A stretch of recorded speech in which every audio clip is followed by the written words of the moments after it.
HD.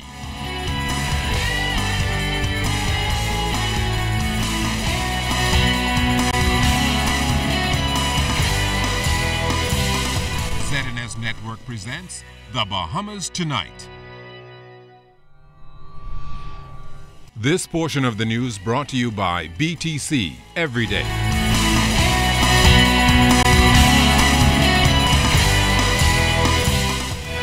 An elderly woman is tonight nursing injuries after a collision with a bus full of prisoners. Good evening, everyone. I'm Keisha Adderley. And I'm Andrew Knowles. Thanks so much for joining us. We understand the police officers and inmates involved in the accident are also being treated by medical officials.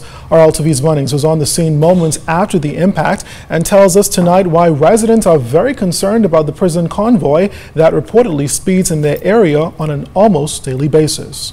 This was just something that was bound to happen because we, as residents of Fox Hill, we go through this every day. Fox Hill residents weren't surprised when one of the vehicles of the daily prison convoy collided with a Daihatsu Terios at the intersection of Fox Hill Road and Romer Street early Thursday afternoon.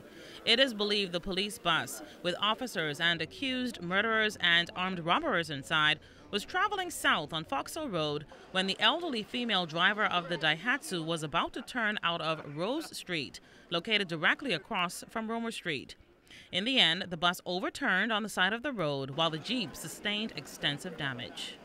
We have 3 officers that are injured, and unfortunately, that civilian driver.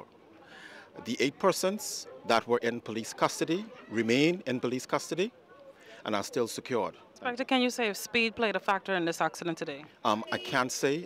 We're still gathering all of the physical evidence to determine exactly what has transpired here. The woman who sustained injuries at this scene has been identified by family and friends as 78-year-old Sheila Roll of Fox Hill. We spoke with her eldest son, Theodore, who is very distraught about what happened here today. She's a sick woman right now on insulin and so forth, pressure, diabetes, everything and stuff. Were you able to speak with her? No, the officer them wouldn't let me go close to her. Or they say go back behind the line. Wouldn't let me go to see what's happening. I want to know why they wouldn't let me go to see my own mom. So I went up to her, but I didn't recognize her because Sheila and I worked together for many years. A nice lady, a well-known person in Fox Hill. My God, oh Lord. Oh Lord, look down on me, Sheila, and put the blessing. Save her, Lord, send a miracle.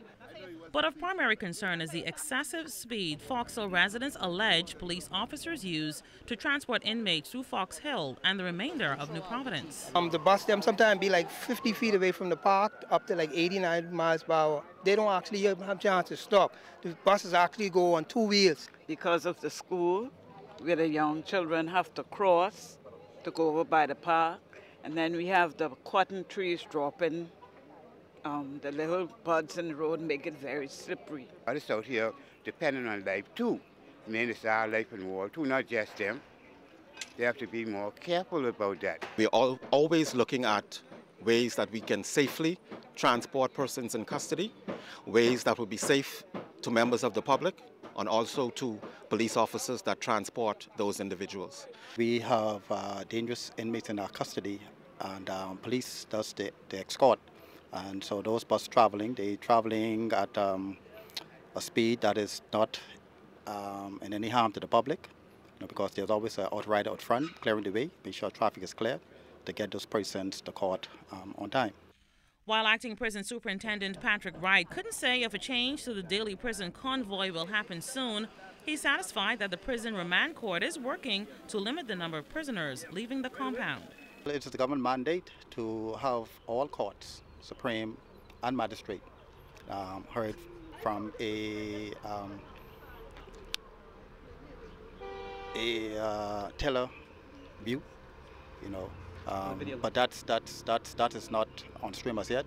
Not the Supreme Court. All magistrate courts are heard at our Majesty's prison, remanded persons. LTV's Munnings, ZNS Network News. People that are at risk, prisoners are both at risk of injury, and the prison service is at risk of losing the custody of them. And then we have our officers, to whom we are obligated. And if the bus has any impact with members of the general public, there's that interest. So yes, it's of concern for me. The government is this week dealing with a major issue involving the finances of the country and the implementation of the value-added tax system. Yesterday, it was revealed that government met with key figures in the financial sector and representatives from the International Monetary Fund, along with religious leaders. At a ceremony in Andros yesterday, the Agriculture and Marine Resources Minister, V. Alfred Gray, underlined the Prime Minister's attendance as a clear sign that the government will be relentless in its pursuit to ensure Bahamians can feed themselves and that the agriculture sector becomes a key factor in the diversification of the economy. Minister Gray revealed that the Prime Minister left a very important meeting just to be present for what he considered to be an historic move in transforming the sector. The Prime Minister also confirmed a meeting with the IMF representatives and religious leaders. He was in a very important meeting with the banking institutions of our country, trying to arrest a problem that I believe if you knew about, you would give him a big round of applause for just showing up.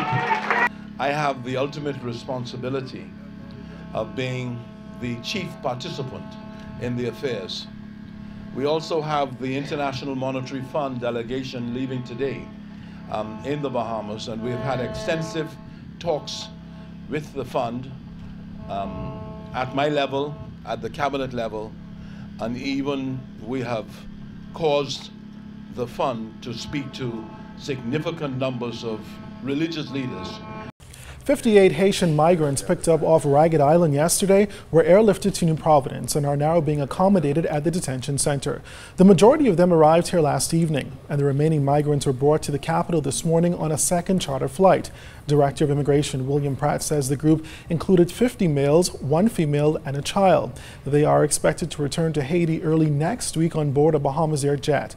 Now, the Department of Immigration is also busy cracking down on those undocumented persons at various job sites. In the past few weeks, a number of Haitian and Jamaican nationals were found working illegally at business outlets across New Providence. Government tightening public purse strings through a series of cutbacks in the amount of money it spends on renting office buildings to house various ministries and departments. Shanique Miller tonight tells us that the cutbacks are taking place nationwide, with National Insurance and Public Service Minister Shane Gibson saying it's an effort to make sure that the government's interests are protected.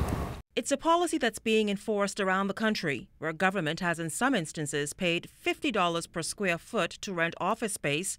They have cut that in half, and now they're paying no more than $25 per square foot. We are renegotiating leases, Mr. Speaker. What I found is graceful was that not only did we give generous leases to these individuals, but we also paid their real property tax. But opposition members charged the government with using national insurance monies as a slush fund, stating that the sale of the Rodney Bain building should not go forward, as key pieces of information about the sale of the more than 40-year-old building have not been provided. If the government was serious in bringing this matter before this House, surely they would have come along and said, first of all, how much are we going to charge national insurance for this property? That is the first thing that we should have all been informed of in order to make a sensible decision as to what is appropriate in the circumstances. No appraisals, no engineering assessments, just we want to sell this building. We have no idea what the cost is to renovate the property. We have no idea of the estimated time to complete those renovations. However, Gibson says the opposition is in no position to talk, as they too have used NIB funds to the tune of $115 million over the years to purchase and build government offices around New Providence and in Grand Bahama.